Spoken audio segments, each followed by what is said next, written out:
Really? Yeah, because I was thinking about how I heard that, I think it was Israel.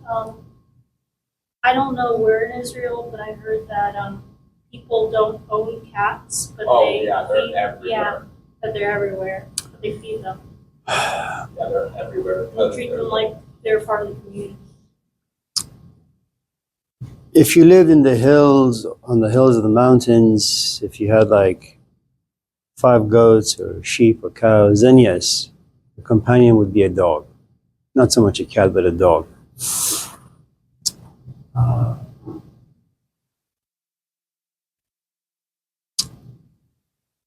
Poor people, poor countries, in many ways are very, very social.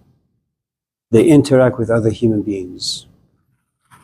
And so the idea of having a pet as a companion is unheard of because no one really suffers from loneliness. You rather spend time, nobody walks dogs around. I mean, this is just basically very new, you know. So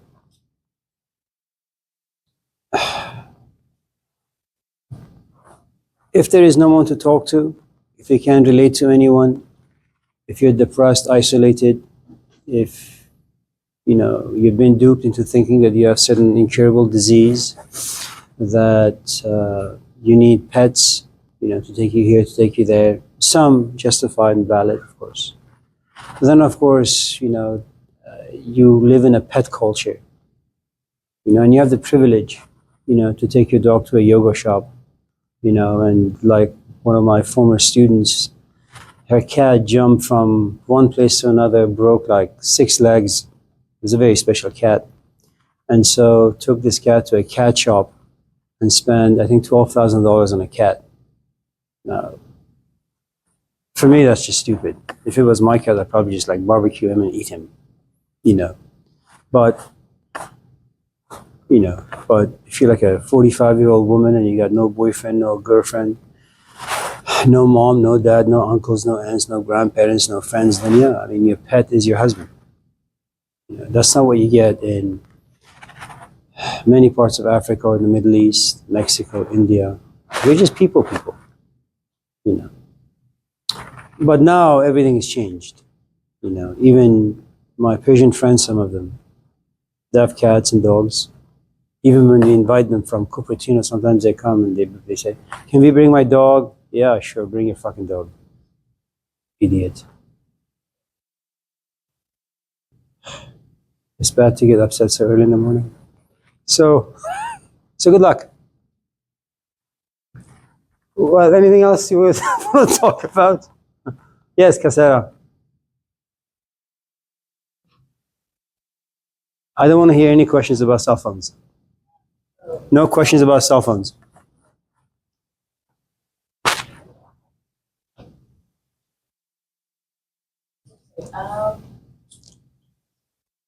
Where do you think the line is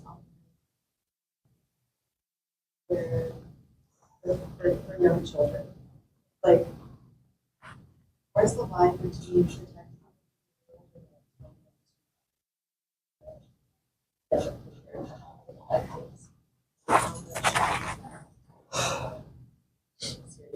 Okay, so let's say Richard is my dad and you're my mom. And as Richard is talking to his best friend Matthew, I keep hearing this word porn. Knowing that Richard is a scary man, I run to you as my mom. Say, Mom, forgive me for interrupting your relationship with your cell phone. Can I ask you a question? Say, yes, honey. Dad keeps talking porn. Good morning. Can you tell me what it is? I am too. Go ahead. Oh, you have a cell phone? Okay, forget that. So 2 being a little too young. Okay, how about 5? Will you try to distract me?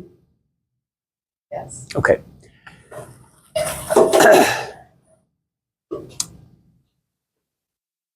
So on my way home on Monday, there was a show on NPR where the research has found that about 38% of children under the age of 7 are now watching porn. Now, let's say it's not me driving and listening to this show, but you are, and I am your child, and I am 5. And you see me once in a while hanging out with your cell phone. What are you going to do? Knowing full well, I mean, I may be just watching Bluey or Bugs Bunny, but now that you have heard of the show and the messages, you kind of become anxious and paranoid. What are you going to do? First, you create this addiction about me to grab your cell phone and watch things on it. And now, because paranoia has entered you, now you want to remove this addiction from me. Addiction you yourself encouraged. So how do you deal with this? The truth is, it's complicated. Imagine I like you. And I know that when you go to a party, there are all these men and women who are eyeing you, and they want to take you home. Well, I'm going to be anxious, I'm going to be paranoid, I'm going to be jealous, I'm going to be envious, I'm going to be angry. And if your question is, well, Amir, why don't you work on these emotions, tame them? You know, I mean, that's a great bumper sticker. But if I want the relationship to continue, I think having those emotions around will keep you around.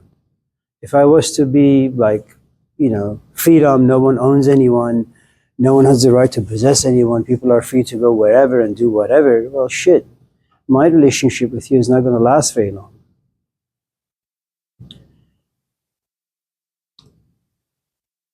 I honestly don't know. I go to pick up the kids once in a while, and the weather is a little warm now. And I see these high school kids once in a while, and they wear shorts. The young women. I'm not talking about like shorts like that come down to here. Shorts that are like, they come from here to here. It's like an inch tall, or I don't know if you can even call it short. And so everything is hanging out. And so as I'm driving, I'm saying, man, people with kids, young kids, especially girls, in a culture such as this, where, the American culture just, everybody becomes a prostitute. And prostitution, it's just the inability to commit. There is so much poverty inside you, and I'm not talking about like not having money, just emotional poverty, intellectual poverty, even physical poverty, not having parents around, no brothers, no sisters. And so the idea of committing to anyone, it just doesn't make sense to you because you've been hurt so many times and you've experienced so many things so early in life. So you enter everything with a good amount of doubt and skepticism. And it's frightening. And so you kind of sit back and say, okay, how am I going to raise my kids in a culture such as this? And it may be that you give your cell phone to your kids to watch Bluey, but once in a while that show is going to be interrupted by a few advertisements. And everything is now sexualized. That's the way they sell things. Now, you could be open, you could be conservative and somewhat closed.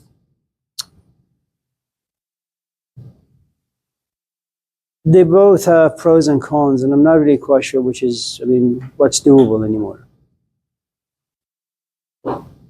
These instructors and administrators get together once in a while, and they want to make education work, But when you come into this room, you bring Oakland here. You bring your parents here. You bring your experiences here. And what? Hour and a half is going to do what exactly? How the hell am I going to enter this castle in which you live with all this stuff in it? I'm not saying that, you won't be inspired, but inspiration is like, you pour some fuel on charcoal, it flames up and then it dies. You Your question is really, really good. I just don't know how to deal with it. Especially if you come from a culture such as mine. I came from a very conservative culture. Women, for the most part, are invisible. Not invisible because they don't have a voice. Invisible in the sense that most often they're not going to enter a man's world. They're not going to walk into society, get jobs, become CEOs, become presidents, become deans. Most often they spend their time home, raising their kids. That's their castle. That's the environment from which I come, and they invest. I mean, it's like playing the guitar. You lock yourself in your room and you play the guitar 5-6 hours a day, and then after 20 years you become a great guitar player. Is that what they say? A guitarist, and in such cultures, instead of playing the guitar, the piano, well, you just take care of your kids. You attend to their needs like 24/7. I mean, my mom to this day, and I'm 62, and my mom is 80. She calls me like 4 or 5 times a day. That's her world. She doesn't know what to do without us or without her husband. If, on the other hand, you come from a culture where you have a husband, you also have a job, you also have kids, you also have friends, you also need me time, then it's very difficult to invest in just one thing. And your relationships are not going to be as solid. And without that particular investment, just in case, I mean, a couple years ago on this campus, we had a secretary, I think to the president or something. So her husband dies, like on a Wednesday. She starts dating on a Sunday. And she gets remarried on like the following Friday. And there's a reason why you can do that.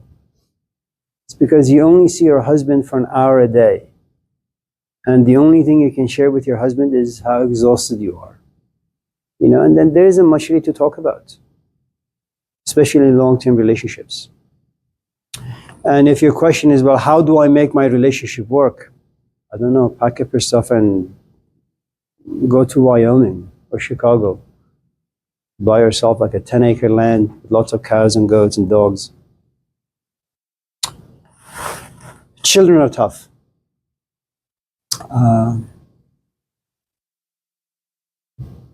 It's one thing to buy a empty plot of land, hire some people, have them draw a map of your dream house, and then give them some money, and then go to that land after like 2 years, the house is fixed. It's according to your dreams, everything's right there. And all you gotta do is just go and buy sofas and chairs. The truth is, first of all, no one plans to have kids. And if people do make plans to have children, it's mostly revolving around fantasies. The first child is always exciting. The second one, you do it for the first one, because you don't want your first kid to be alone. The third one is purely accidental. The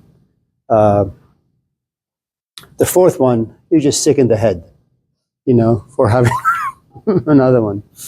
Unless you come from like Ukraine, as my friend, what's his name? Victor. 14 kids. And he says, my dream has always been 16.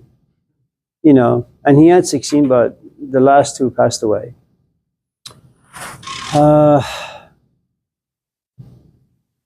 There are just too many forces in society now. I don't know.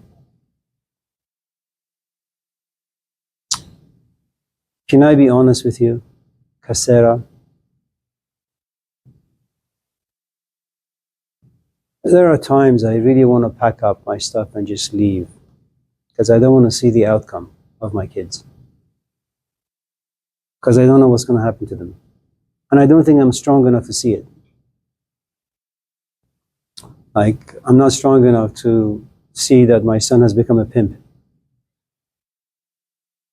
And my daughter has become a prostitute. That by the time my son gets to be 30, he's gone through like 50 women. And by the time my daughter gets to be like 25, she's gone through like 10 men.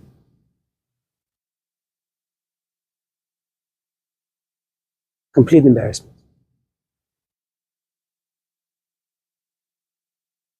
Good luck. Are you planning to have children? No. Thank God for that. Do you have nieces and nephews who come to you? But I work in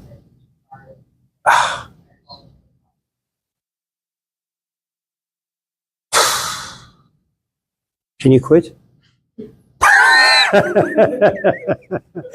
uh,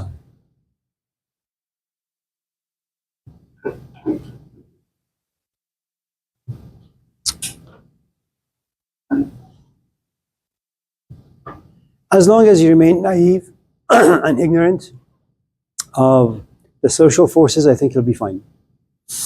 But the moment you seriously begin to think, then everything changes. You know, before having the heart surgery, I would sit and eat like bucket after bucket of ice cream. No problem. Now, I look at ice cream and I feel as if my cholesterol is going bad.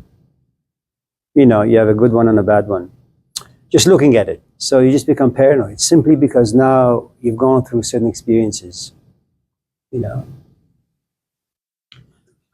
So if you're familiar with the foster world, for example, what they do to kids, what happens to kids' psyche. If you're familiar with depression and loneliness and the pharmaceutical companies, and there's a stock market on prison beds, which means that if you can get people addicted to something, and if you encourage them to do harm to someone, and if they get caught and they end up occupying a prison bed, there is some bastard out there who's making a buck. And you realize all of a sudden you live in a system that encourages crime because someone makes money. And you sit back and say, well, at a certain point you ask, whoever has adopted you, what happened to my parents? And then you go on this quest to figure out why they abandoned you. I don't know if you watched this last Rambo movie, where Sylvester Stallone is like fighting the entire country of Mexico. And there's this young girl who knocks on this door. This man opens up. And this is like a 2-year-old or a 5-year-old. And she's like a 20-year-old young woman. She says, I just came all the way here to ask you one question. Why did you leave me? And it may be that as a young person, you can distract yourself for 5, 10, 15, 20 years. Eventually, it's the question that has haunted you always. And the question that you have repressed so cunningly and cleverly for the past 20 years, eventually it's going to come up. And you want some answers. You want to know why this boy left you, or this girl left you, or why you got an F in a class, or why you got fired. That's the way we function as human beings. You want to understand why shit happens. And all of us have unresolved issues. And you say to yourself, I go to school, my name is Kasser, I'm like 25. My mind works really, really well. I'm articulate, I'm an intellectual. I still can't figure out why ABCD happened. And I come from a relatively good background. These kids, poor kids, being abandoned by their parents, how the hell are they going to deal with this stuff? With internet, with technology, with isolation, with anything else we can talk about? Yes. So you've been talking about our relationship with power in the lectures. How do we wield power in a non-abusive way in our own lives?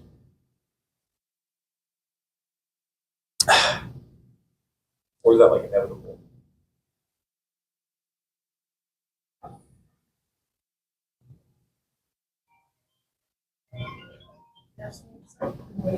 Hi. Sure. Yeah. You need help?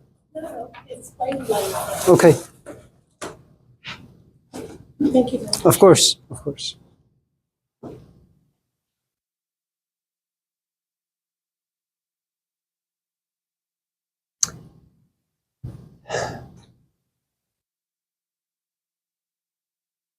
Matthew, my life doesn't really amount to much.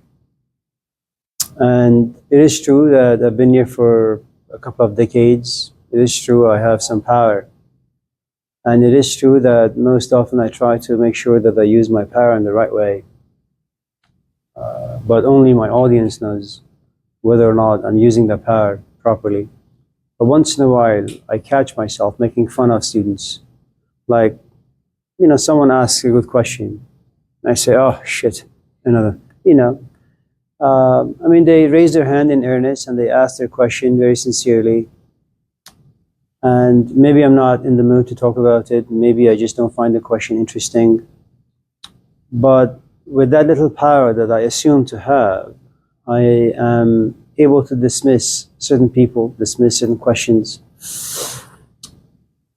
I think the only thing that you can do to perhaps protect yourself from becoming intoxicated with power and then becoming abusive with it is just to catch yourself, to become aware, to be mindful, to always, I think, remember where you came from. There is this beautiful story that comes from the Persian world. It's about a fisherman.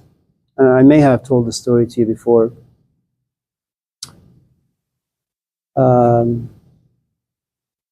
It's about a guy who, I'll tell it to you this way.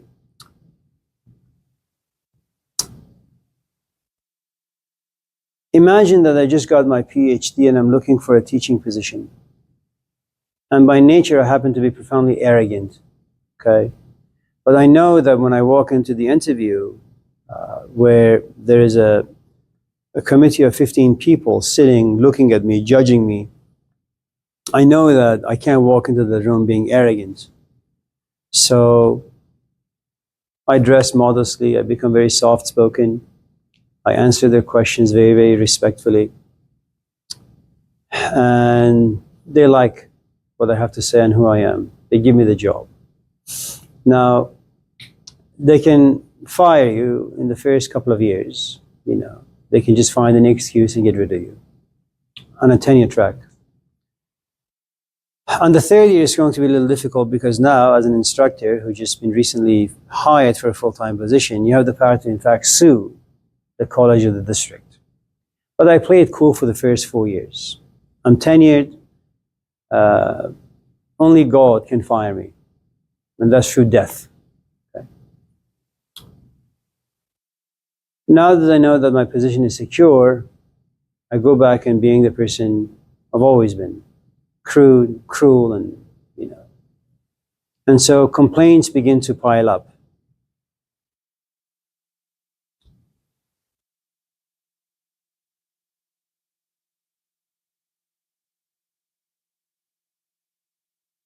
I am sure if you went out with Kasera, not that she would ever give you the time of the day, right, Kasera?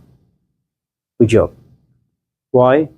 Because he's there you go. And men are? Jeez. It keeps getting worse. Jesus Christ. You have some issues now. You're right. Men are gross and evil.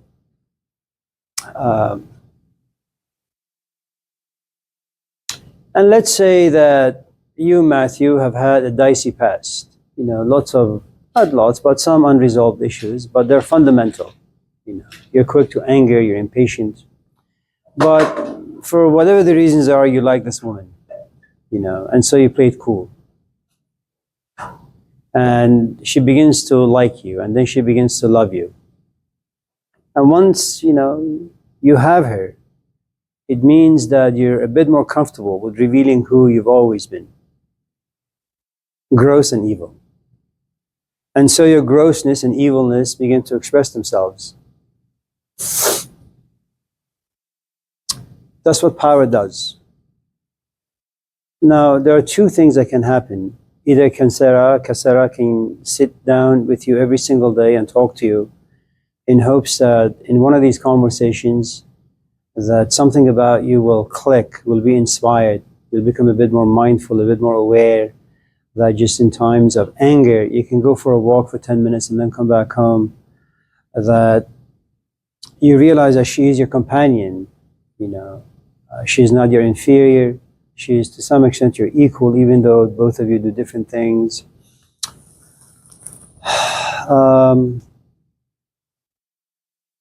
Now, once you become mindful of certain things, the question is, how long are you going to protect that awareness? And how long are you going to allow that awareness to guide you as opposed to your raw emotions? You know? And these are just very, very difficult things. I mean, the only reason why someone would sit and read philosophy book after philosophy book is because they're focused on one thing, and after a while of becoming addicted to philosophical reflection, you realize when they go to parties, that's all they want to do philosophy. But for that to happen, you must have like sat somewhere, read these texts for like years, that they become now part of who and what you are. If Freud is right, and I think for the most part he is, that there is this raw nature to all of us. You've had girlfriends, haven't you? You've loved a couple, at least maybe the first one. No? Oh, yeah. Oh, you don't have to cry right now, but now if you're able to stretch your imagination all the way back to that one particular relationship, if you're able to remember moments of intimacy, i.e. sex, there was a point where it became raw, it became violent, it became angry, despite the fact that you love this woman, that there is something about you that desires to hurt her. I'm not saying it's not enjoyable, but I'm saying that there is this part of us that despite you not wanting to see a dead body in the middle of the highway, you actually slow down. Even though you know it's going to haunt you and you may even throw up seeing this corpse, you look to your left. You even want to like get yourself, park the car, get out, look at the body, touch the corpse and see how it feels. You know, and it's something that Aristotle had talked about some many centuries ago, that there is something about us that enjoys blood, enjoys anger, enjoys violence. Now, I'm not talking about you becoming rebellious, that you've realized that someone has hurt your child and so you act violently towards that person. That may be justified, fine. But being imposed upon aside in a crude way, there is something about us that enjoys violence. One of the awful things about pornography is the expression of violence, especially towards women, but we enjoy it. If there was something about us that would be repulsed, you know, by this particular act, the porn industry wouldn't be as the most powerful money-making machine in this country, you know. So there is something to be said about power and what it does to the human psyche. The fact that it allows you to become dominating, to have your will imposed on other people. I mean, look at this room. 30, 40, 50 people. You know, do you guys have your own life experiences? Yes. Are they valuable? Yes. Do you sometimes want to raise your hand and share them? Yes. Do I shut it down? Yes. Why? Because your experience is not valuable to me. It's not interesting to me. Is it true at times that your perspective can be profoundly more mature than mine? Absolutely. Okay.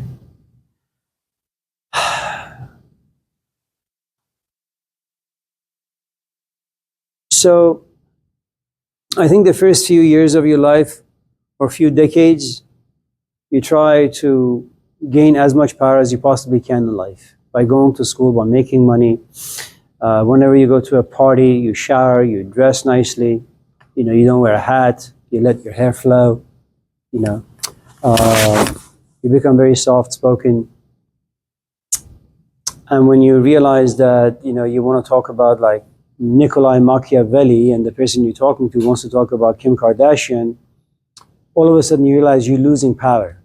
So you walk away from that person and you find someone who's a bit more compatible. And then the two of you wrestle, you know, and then you try to dominate them. I mean, type A personalities, I mean, that's soon what they are. We have a relative, every time you sit down to have a healthy conversation, he shuts everyone down.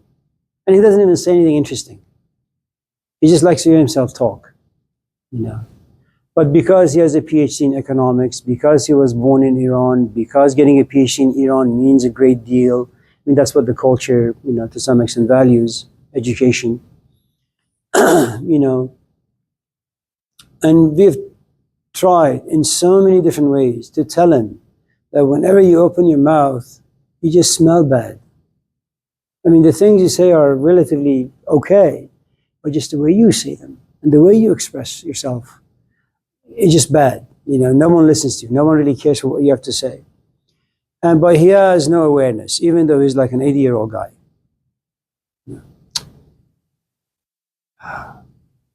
You could, look, let's say, do you drink? Of course you do. Do you get drunk? Yeah, you look like a drunk. So ask yourself, why do you go to a bar?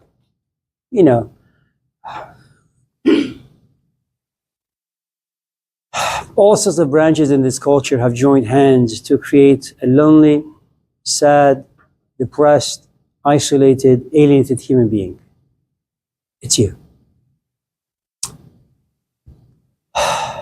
That's poverty. What the hell do you do with it?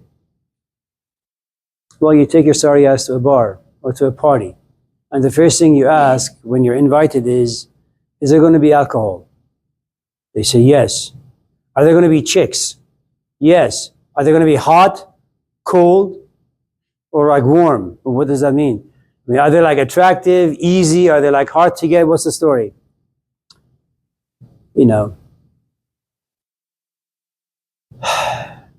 And how do you get rid of all the things you think about and feel about? Because they make you even more poor, right? You try to escape them. How do you escape them? Well, by getting drunk. What happens when you get drunk? You have power without really knowing. What's his power? You forget the past. And once you're free from the past, now you have power. Now, what do you do with that? Well, you walk around naked. You start telling jokes. You open up. You're funny. People like you. And eventually you'll probably get lucky. You'll go home with a dog or a cat, right? Now, in the morning, what happens? In the morning, you puke. And then you say, never again am I going to do this. So all of us, I think, walk into life very poor. We all want to see our own reflection in another human being or an environment. And if you happen to be like me, you have a few degrees, you've read a few books, you've been in the classroom for a number of years, so you can kind of articulate ideas in this or that way, and you happen to be somewhat animated. And so even though someone may have read more books than you have, they don't have your animation, perhaps they don't have your articulation, and so they kind of submit. They become invisible.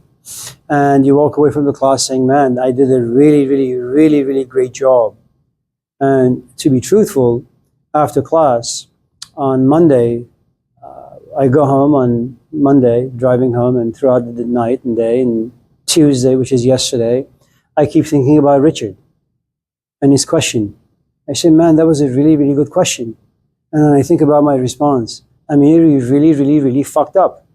Now, why wasn't I able to catch myself and just stop rambling and just look at Richard and say, Richard, I'm really, really sorry for having done such a bad job to the question? Well, because as you're rambling on, you become unaware. You actually think you're saying things that are valuable and coherent and articulate, when in fact you're just a piece of shit, not knowing what the hell you're talking about. It's all over the place, right? And so you catch yourself. And then, you come to class on Wednesday, you look at Richard and say, Richard, your question was really, really good. I'm really, really sorry for having done such an awful job. And that's how you counter arrogance. That's how you counter power and becoming intoxicated with power. That's how you combat arrogance, the assumption that you know a thing or two about a thing or two. It takes a long, long, long time. And I think in many ways, you have to not give a shit. You have to not give a shit about yourself. You have to not give a shit about other people. And in the way of not giving a shit, you remove a great amount of value from yourself. And once you remove that value from yourself, you have no problem going to Rich and saying, listen, I may have all these degrees, I may have read all these books, I may have been in the classroom for all these years, but the truth is, when it comes to like a lot of questions that you guys ask, I just answer them, respond to them in a very, very infantile way, and I apologize for having wasted 18 weeks of your time.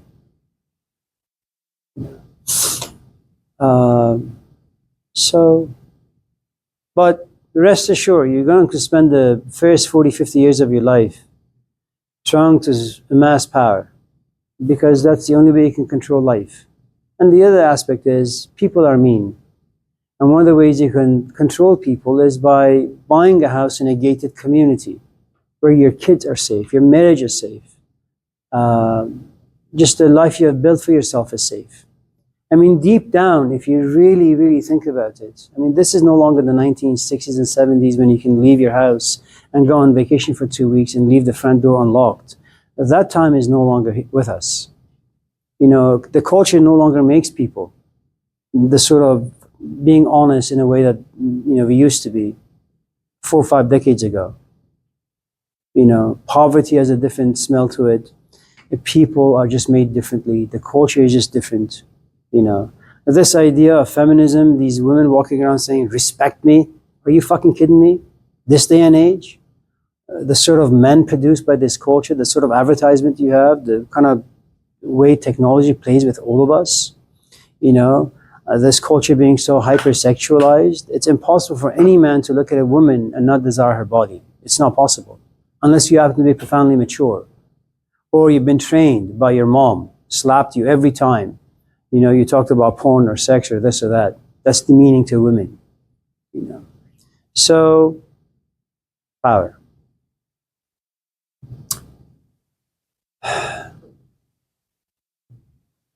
You know, one of the nice things about this country was, you know, you have the president,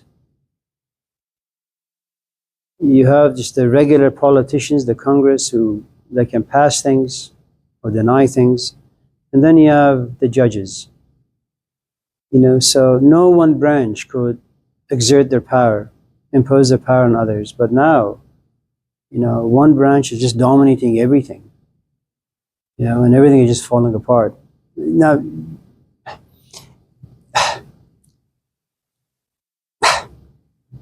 America is such a fucking good country, but it used to be beautiful. It really was. You know, I mean, you can't find a place like this anywhere on this planet. You know, and it's all because of checks and balances. You know, it's all because you had all these branches making sure that one branch remains clean and pure as much as possible. Even the politicians are never, you know.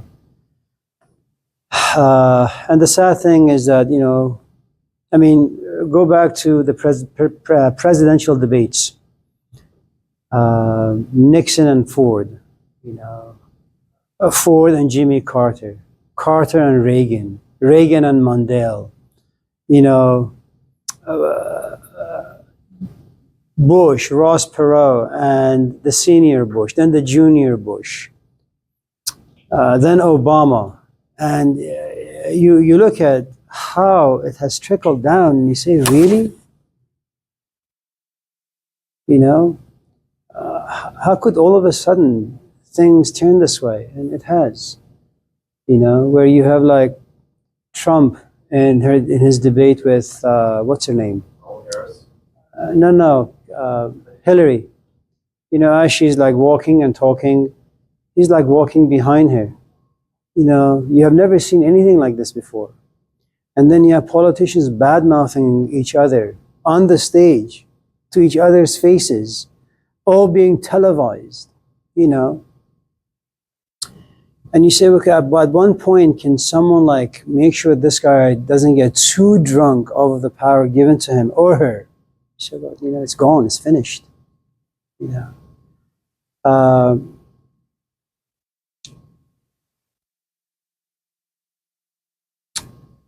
And so, you know, you wait for a Messiah. You know, someone on a horse with a sword to kind of cleanse all the pollution off of the platform, political platform. Anyways, all that aside. So there you have it, power. Power is good. In the hands of the right people. Who are the right people? I don't know. Yeah. You think human beings are evil by nature. Because a lot of the times we don't do bad things because we are afraid of punishment. So like let's say someone has a lot of power, then they're more likely to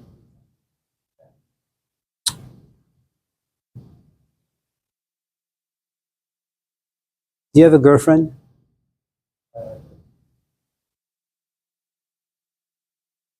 Usually when someone asks me, Amir, do you have a girlfriend?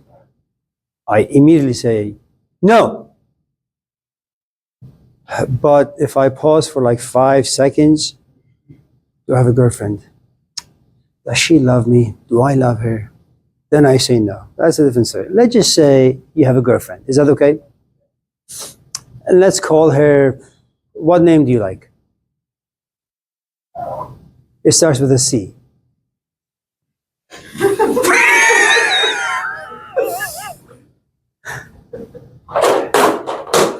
There's an A after it. Carol. No, then a couple of S's. Or maybe just one. What? Canvas?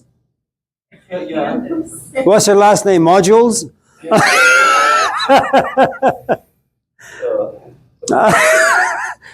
So, let's just hypothetically just come up with a name. Can you guess what that name is? Yes. Cecilia? We just stick with Canvas module. Now, this person comes with 2 cell phones. Can you guess now? This person is in this classroom. I know, you're a good man. Okay.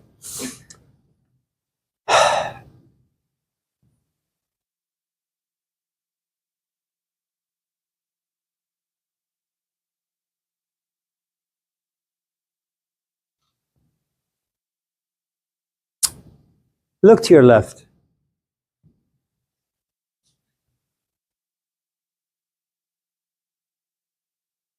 That's your left? Let me see. How about look to your right? There you go. Kassara, you don't mind, do you? Good job. Kassara is your girlfriend. You love her. Look at her. Tell her, I love you. Let's make this fun, man. You know, I'm getting old, I'm dying. Let's have some fun with this stuff. You guys just put your embarrassment or shame away for a moment. This is innocent fun. Go ahead. Go ahead.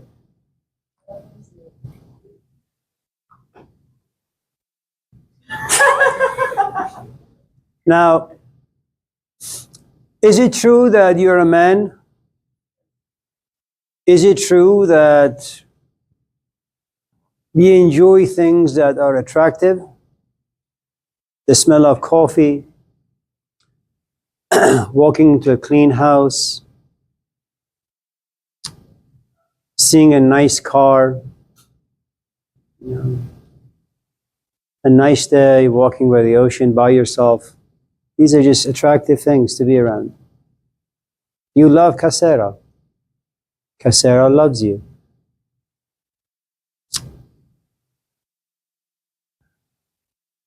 You're by the ocean, San Francisco, and you're walking around.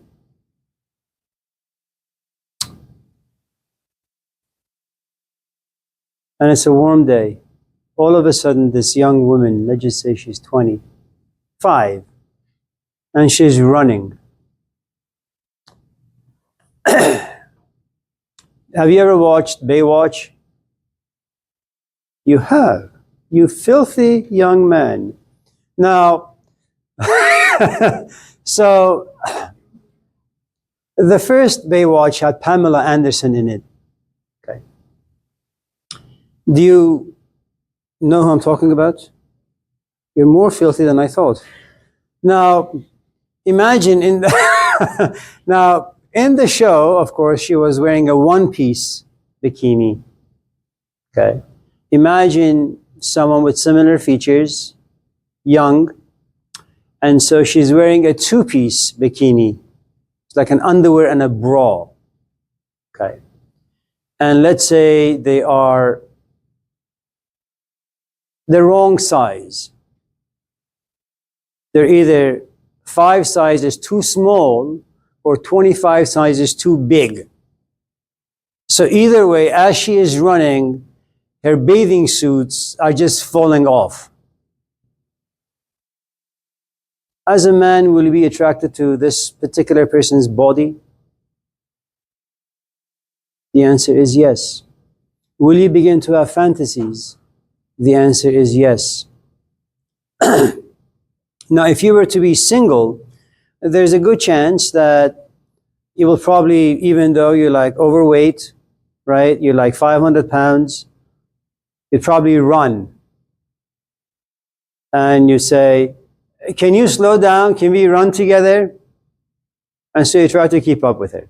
And then, of course, you being the man you are, you'd probably have a stroke and die. Okay.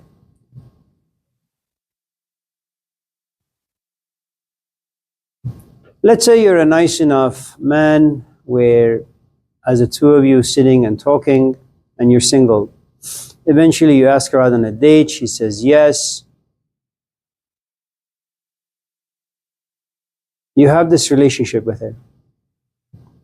And for the Greeks, your relationship is called ludos. It means a kind of love that's founded on lust. But you don't know the Greek culture, and you don't know Greek philosophy, and you don't know the various shades of love that the Greeks talk about. In your world, going to Richard's question, you assume that your love is the real thing. Okay? She falls for you. She loves you. What she doesn't know is that you have fallen in love with the colors, as Rumi would say. The color is something that you put in the sun. It's red, it's glossy, it's beautiful, and the sun slowly oxidizes this color. It's no longer glossy. After a while, it becomes flat. Then it has, hints of red, and then many shades of gray. And after a while, the red is completely gone. It's just all gray now, oxidized. There comes a point where you will look at Kasera and say, I will no longer desire to be with you. Now, she's in love with you. Have you done her evil? Yes. Did you intend to do evil? No. And is evil a value judgment? Yes. If you go back to Jean-Jacques Rousseau, what you should have done, or even Sigmund Freud, what you should have done is the following. You look at Kasera and say, Kasera, I don't know who you are. The truth is, I don't even know who I am. All I know is I'm a man. God has given me 5 senses. I look at you, for some strange reason, I'm tempted. I'm attracted. I'll buy you coffee. I'll buy you dinner. But what I really, really want after that, I want to lay next to you. I want to see how your body feels. It's like you walk into a car dealership. It's a brand new car. It's a beautiful car. And you look at a salesperson and say, can I just sit in the car? You want to see how the seats feel. Now, you don't have the budget for it. I mean, none of us in this class have the budget to be in a relationship. We're all winging it. All of us, without exception. You don't know how fast it goes. You don't know how the brakes work.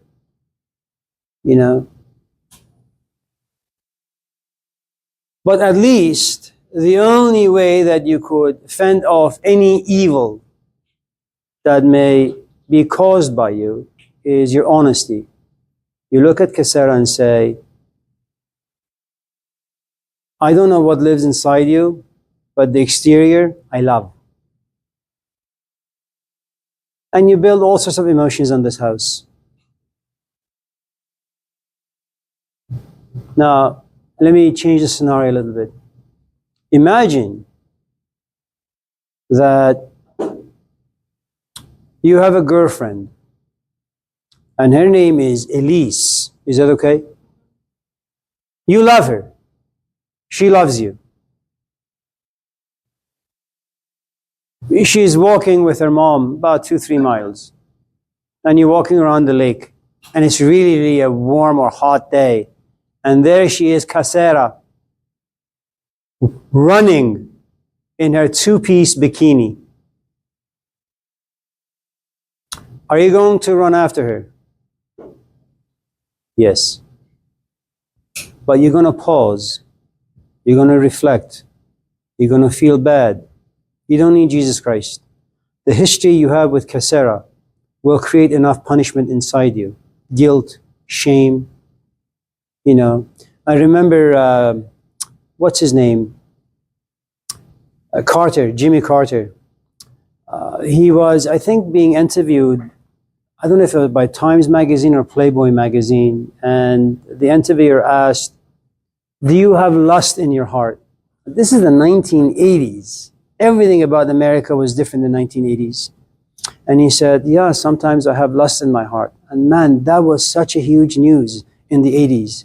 How could Jimmy Carter, coming from such a humble background, being a Christian, you know, say, yeah, sometimes I see women and I lust after them. You know, I mean, these days you have Trump, 34 felony counts, he walks around freely. You know, in fact, comes on TV and says it's okay to grab people by their ABCDs. In fact, women like it. People don't care. Okay.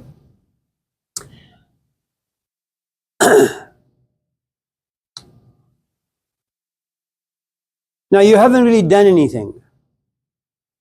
But the idea of running after Kasera, you realize that the history you have with Elise protects you to some extent. Now imagine you don't love her as much. Or maybe you love her very much, but Kasera, she just overwhelms you.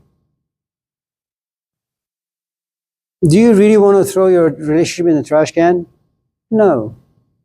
Is it true that as a human being you fall victim and you're overpowered by things you don't really understand? Absolutely. I mean, right now, how much money you got in your savings account? Not much. You know? Do you exercise compassion and generosity once in a while and give food to homeless people? Give money to homeless people? Absolutely. You have no idea the sort of person you'll become once someone gives you a few millions or billions of dollars. Will you still remain as generous as you are today, or will you just become a complete piece of shit? No one knows. There is a passage in the Quran, I think, which is very apt, appropriate to use all the time for us. It would benefit us not to be tested. If you want your relationship to work, go out at night where you can't see things too well, because daytime tempts you. I think there are two parts to us. There's a part in us that we are just attracted to power. And because we are uneducated, unreflective, we use that power in all the wrong ways. There's a part to us that desperately tries to be decent, and in many ways is. But to keep that part alive, it just takes a lot of hard work.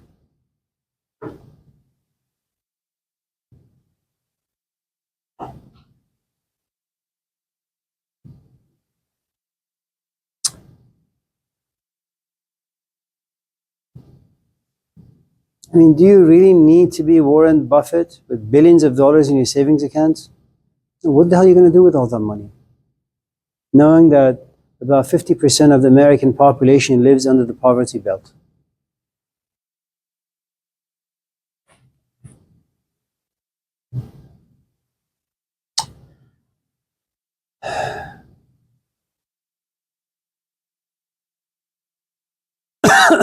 So.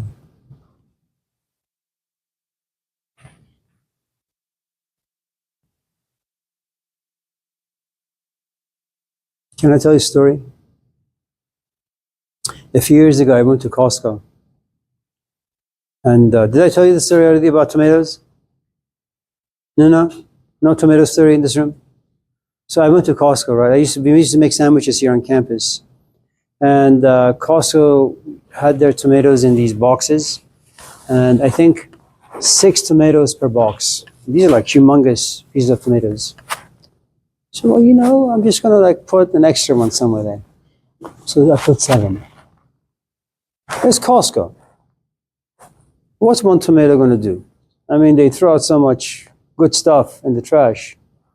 So, you know, I'm paying for the stuff, everything's being scanned, and then this woman looks at this box of tomatoes and says, there are 7 tomatoes here. I say, oh, there's supposed to be 6. Oh, I don't know. She says, well, let me count it again just to make sure. She counts it again. There are 7 tomatoes in this box. Yeah, okay. Now, she could either let it go, but that's not what she did. She says, I'm going to remove the extra one. She removes it and dumps it in the trash bin. At first, I felt really bad for her husband because this is what he has to deal with on a daily basis. Then I said to myself, I asked her, thank you, I wasn't aware. Are you Persian? And I knew she wasn't Persian. She said, no, I'm from El Salvador. I said, oh, okay, good. And I say to myself, it's just a fucking tomato. When you come from the same environment that I come from, we're both poor. And the only way to survive is to like cheat in some shape or form. It's a fucking tomato, let it go. But no. She rather me not have the tomato, and she rather just dump the tomato in the trash. She has this ridiculous notion of justice. It's what Karl Marx called false consciousness.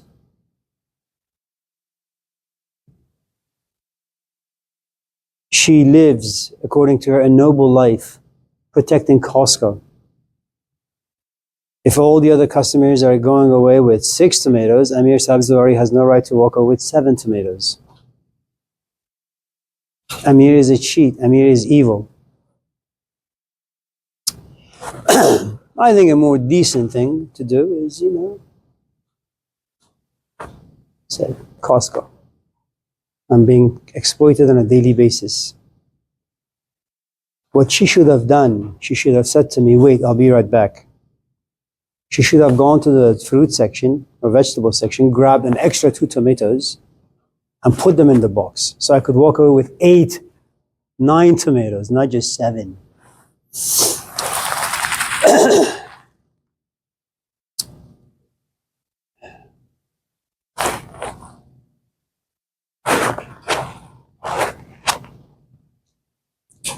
I worked at this gas station graveyard, Del Paso Heights in Sacramento. And it was an environment for prostitution and drug dealers. So, and graveyard is tough. You would think that your body would adjust. The body never adjusts to working, from 11 to 7 in the morning. So this guy comes in like at 3 in the morning. He's like a young punk like you. He was a punk, you're not. And so, he buys diapers. So what the fuck is wrong with this guy? Why do you come to like a gas station to buy diapers that are so expensive? And his basket is filled with like kid stuff.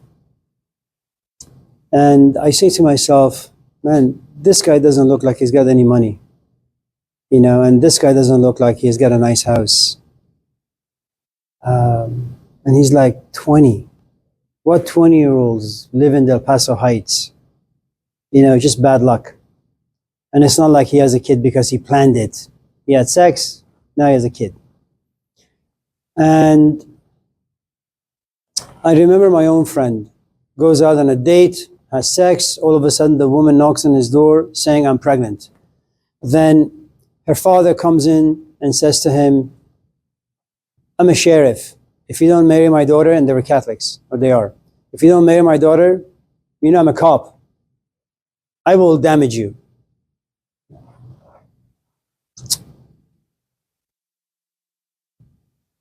Realizing and remembering how my friend felt, realizing that he was to be a father to a kid he didn't want, a relationship he didn't want, I impose, project all those stories onto this kid.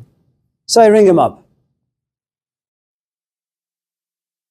$3.75. Original price, maybe $400. So the guy goes home, and all of a sudden the phone rings. He says, I was just there. So I don't even know who you are. I bought like diapers and formulas and this and that. I just want to say thank you. And the story really isn't about me. It's about there are moments that all of us do like decent things, and there are many moments where we just do evil things.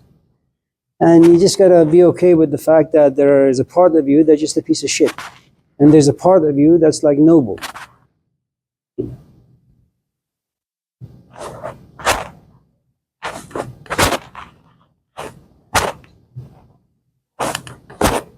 Abi?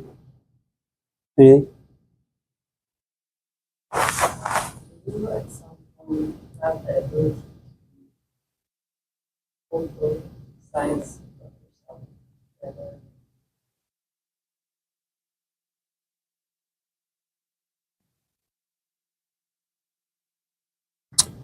There is a part of me that desires to marry you. There's a part of me that desires to be alone. I know the benefits of marriage. I also know the evils of marriage. I also know the benefits of solitude and living a solitary life. I also realize and know the dangers of being alone. Now, somehow I have to wrestle with these two powers inside me, or these two forces. I don't want to lose my freedom in a marriage. I want to have my own time to myself. But I have to kind of sit down and say, listen, marriage is going to take your time from 7 in the morning till about 5 in the afternoon. But you got to make sure that from 6 to about 11, it is for you. Now, is it true that sometimes your solitary life is going to impose itself on your married life? Absolutely. Is it going to create a mess of it? Definitely. Is it true that sometimes your married life is going to enter moments of solitude? Yes.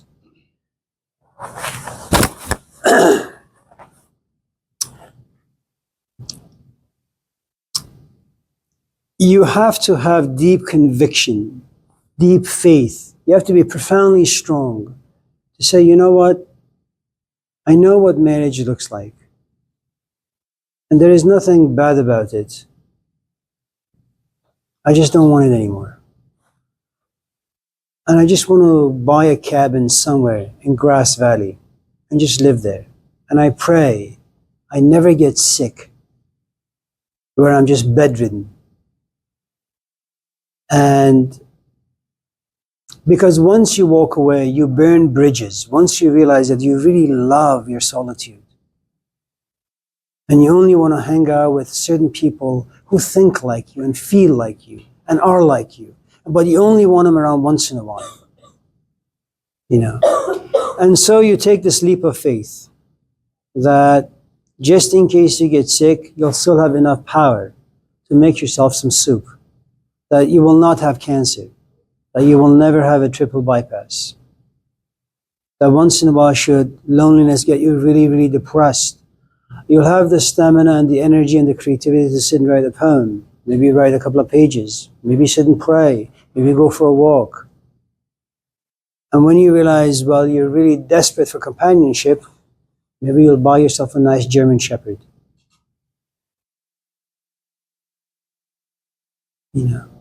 But there's a great amount of fear that lives inside all of us. And we treat relationships very much like business transactions. And we have no choice but to, because I think deep down, we kind of feel the dangerousness of certain things. We don't like uncertainties. We enjoy stability. We enjoy the power that marriage gives us. I like to be distracted because without distraction, I'm forced to think and reflect and look at the hollowness of my life, and that's too much for me. I don't want to hang out with 62-year-olds. I want to hang out with 20-year-olds. 20-year-olds distract me from seeing myself as someone who's getting old, close to retirement. 62-year-olds or 60-year-olds always talk about like miserable things.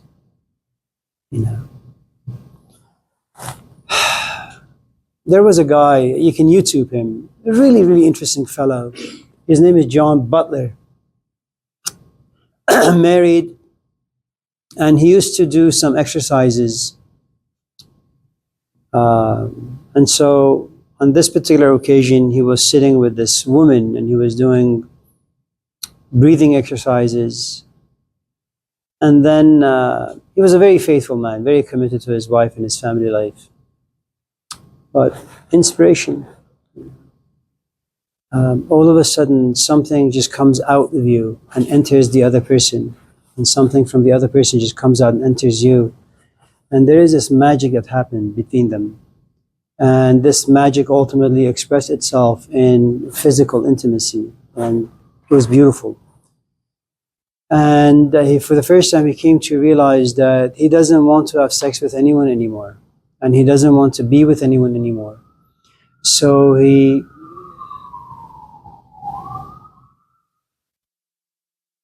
went and asked if he could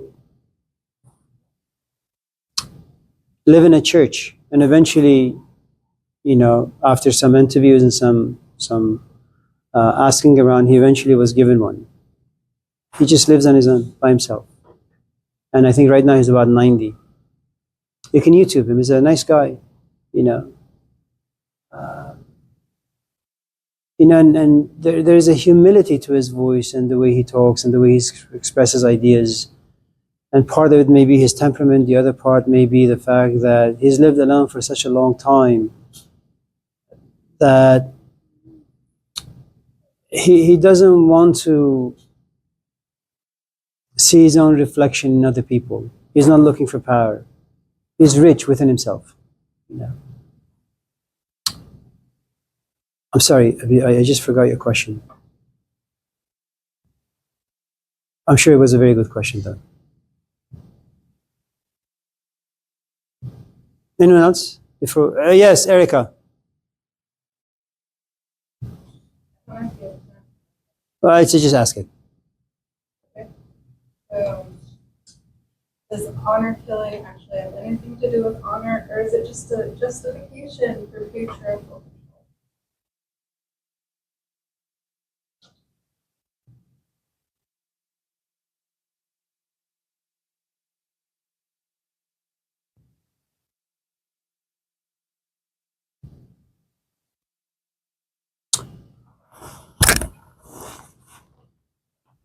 I'm not sure which World Cup it was, soccer, but Iran was playing the US. Now, I don't know if you know much about the history of these two countries. The US, the West has done so much damage to the Middle East, Even the money that the US gives to India, for example, a few $1 billion a year, is conditional, of course, as you may or may not know, that abortion is illegal. The only way US is willing to continue giving money to India, one of the conditions is that you can't perform abortions. Now that's an interesting idea, where you have a country over 1 billion people and it's a poor country, and yet you want to make sure that their population keeps increasing. And as long as the population grows, well, the poverty remains. As long as poverty remains, you're willing to sleep with the West because they can give you the stuff that you need to survive. Okay. So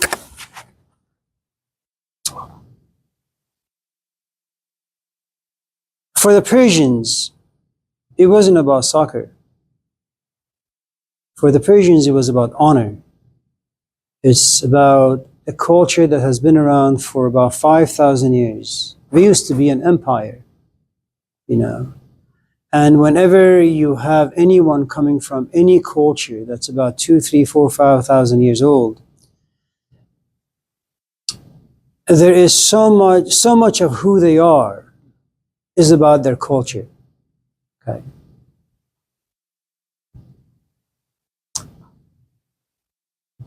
And now you have all these different people sitting and watching. They connect to politics differently. They come from different religious traditions. But once we all sit and watch soccer, we're just Persians. And then Iran scores the first goal. 2 women jump up and scream. One has to be carried to the bedroom. It's about the honor of the Persian culture that we have won. And it's not about soccer, it's about politics, it's about religion. It's about being dominated by the West for all these centuries. But there is one thing we can do to dominate the West, that's beat them in soccer.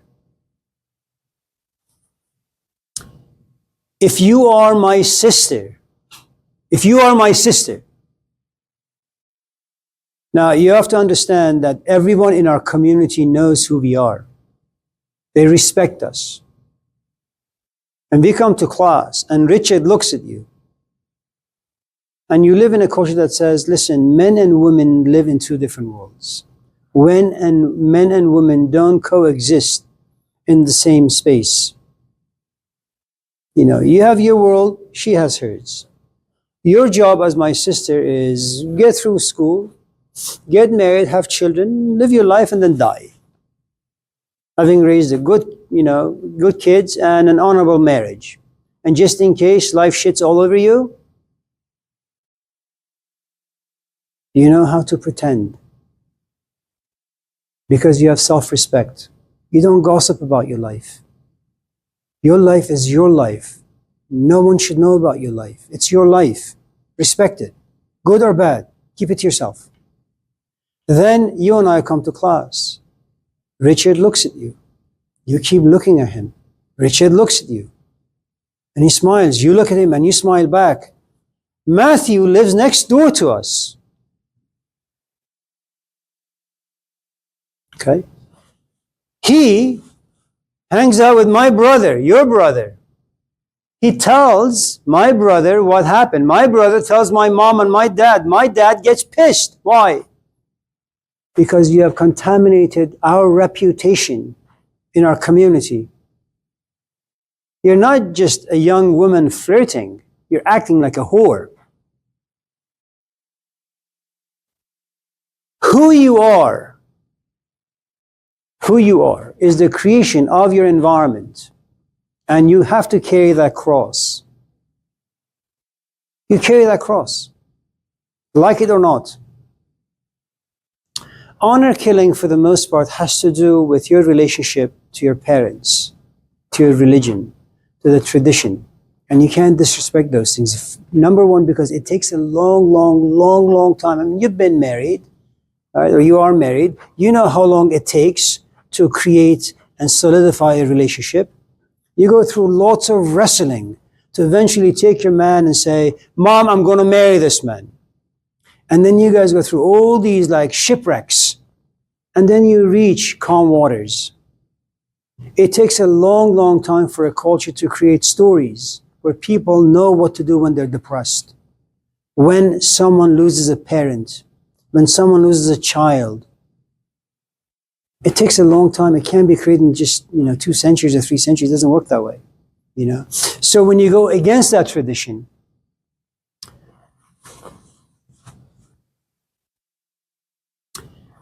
now if you don't live in that particular environment, in the 1980s when Bill Clinton was the president, I think 80s or 90s, a woman from, I think, Rwanda or somewhere, she ran away from her family and she took refuge to the US. And it was because she didn't want to go through excision. Excision is female circumcision. Now, sometimes when women are circumcised, they can't enjoy sex. Sometimes they can't have children. Sometimes the pain just doesn't go away. It's painful even to walk. Add to it the fact that as Western culture begins to impose itself on these cultures, all of a sudden, the things that don't exist in your culture, all of a sudden, they're advertised to you. You know, it's kind of like Fiddler on the Roof, where the young woman goes home to her father and says, "Dad, I'm in love." And the father said, "Love? What the hell does that mean?" You know, so that's a new piece of advertising. Anyway, so she runs away. Now, Bill Clinton is in a bind, and for a couple of reasons. First, because the West is not particularly known is embracing other people's culture. You know, America has gotten rid of the native culture, has gotten rid of the African American culture, Mexican culture, all whatever it touches, it turns into like crap, okay? And so Bill Clinton now, we're living now at a time where we're trying to be inclusive. So Bill Clinton says, if I was to turn this woman away, what I'm saying is excision is okay. Now the government is asking for this woman's return, but Bill Clinton says, well, if I was to return her, I'm saying excision is okay. If I was to keep her, I'm telling these people that the tradition is wrong. So what the hell do I do? Eventually, of course, the woman stayed. She was given an asylum. But the point is that parents have no problem in these particular cultures to kind of say, you're no longer my daughter. You know, it's kind of like what my grandmother did to her son. They spent all this money for him to go to India to be educated. Only one day he comes home saying, I fall in love with this Indian woman with 5 kids.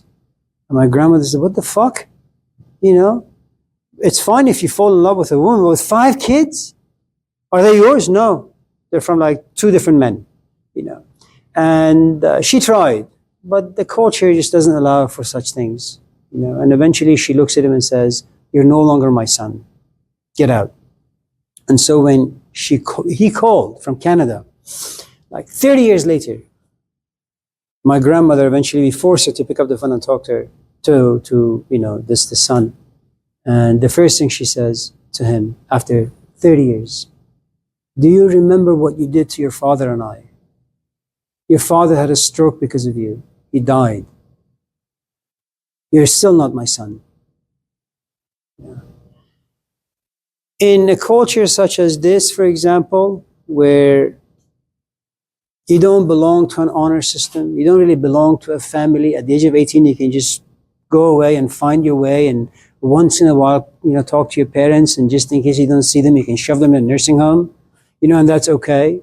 And it's happening everywhere now. You know, I'm not demonizing this culture at all. It's difficult to stand for anything. You know. Is it right for a young woman to fall in love with Richard in Pakistan? No, it's beautiful that she has found love, you know. Is it right for the family to all of a sudden like kill their daughter? No, I mean, they're savages. And I only say that because the culture has changed, you know, and you should kind of move with the culture, understand the advertisements. And when you don't do that, you kind of protect kind of rituals that no longer are applicable to your time. Anyways, so good luck.